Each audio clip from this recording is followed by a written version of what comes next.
এ 500 টাকাটা লিলি, ওটা কবে দিবি? ফোন করছি তা ফোনও উঠাস না। কে ভাই তুই? বে আমি রাজা বে। 500 টাকা দিয়ে ধার লিলি আমার কাছ থেকে। 2,000 years later. কে রাজা? কে হাফিজুল? কিসের 500 টাকা? কি এই পৃথিবী? কতি আমি এই পৃথিবীতে খালি হাতে এসেছি, খালি হাতে যাব। क्या क्या करूं मैं इसका? क्या करूं? क्या करूं इसका? क्या करूं? मार भी नहीं सकता। प्यार जो करता है मुझसे। কিসের পৃথিবী, কিসের 500 টাকা? তো তোর পকেটে নতুন মোবাইলটা দে। খালি হাতে তো এসছি, দে দে তোর মোবাইলটা নিয়ে যাই আমি। বন্ধু তুই একটু ইয়ার কি বুঝিস না?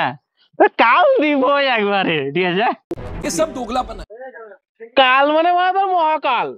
কাল তোরা জীবনেও হবে না মারা।